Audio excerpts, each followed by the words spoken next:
जो है वो प्रेफर नहीं करते जीएसटी देना, सो उसको कैसे मैनेज किया जाए? Now it's a choice. Whether you want to grow or you want to stay there, that is a choice.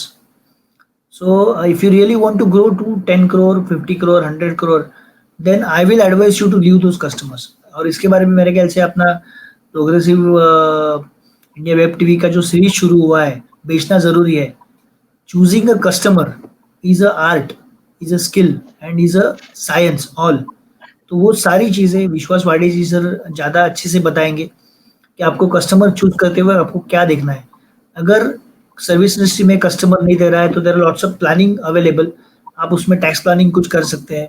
बहुत सारी चीज़ों में हम लोग ऐसा टैक्स प्लानिंग करते हैं जिसमें लीगल वे से आप जीएसटी बचा सकते हैं या जीएसटी प्लान कर सकते हैं या टैक्सेशन प्लान कर सकते हैं.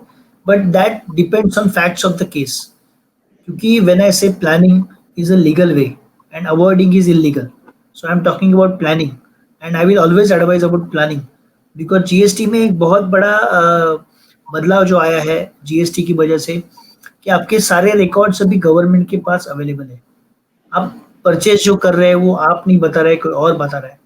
आप सेल कर रहे हो वो कोई और से कंफर्म हो रहा है.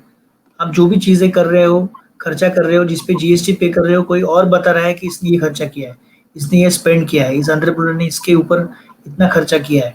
ये कहीं और से गवर्नमेंट के पास रिकॉर्ड जा रहा है. तो it is not that you are informing. You will say I have spend से 1 लाख रुपीज़, बट शायद सामने वाला जो आपका सप्लायर है वो बोलेगा नहीं इसने 2 लाख रुपए खर्चा किया. Now there is a mismatch and that explanation the responsibility lies on you. So that is difficult. So in GST times especially or in digital times I will advise you to be more careful. Don't play with accounts. Generally I don't have any customer जिसके पास इस kind of heavy cash transactions वाला एपी customer मैं नहीं करता हूँ. I don't handle, I am more into consultancy. So मैं उस पर काम नहीं करता हूँ बिकॉज उसमें कॉम्प्लिकेशंस बहुत ज़्यादा है और उसमें मज़ा नहीं आता है.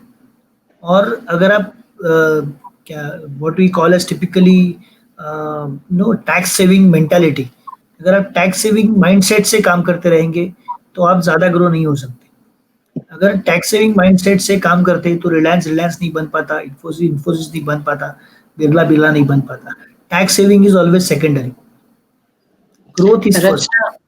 रचना दलवी जी का एक क्वेश्चन है, अभी थोड़ी देर पहले स्क्रीन पर था. As per present situation most of the entrepreneurs have changed their business. Is it suggestable? इस समय पे सर ये जो पैंडेमिक की सिचुएशन आई है इस समय बहुत डिफिकल्ट हो गया है सरवाइव करना एंटरप्रेन्योर्स के लिए. तो ऐसे में बताइए कि क्या आप सजेस्ट करेंगे कि किसी को अपना बिजनेस चेंज करना चाहिए? डेफिनेटली चेंज करना चाहिए. सेशन के पहले इफ यू रिकलेक्ट हम लोग जो भी बात कर रहे थे, I was talking to Manish sir also, आज या कल मुझे पता नहीं, but there is a survey which says कि 34% of businesses will come up for which we don't know what are the skill sets required. जैसे I will give a classic example. PPE kit India में नहीं बनता था, आज PPE kit India में बन रही है और नागपुर में सबसे बड़ा मैन्युफैक्चरिंग उसका हो रहा है.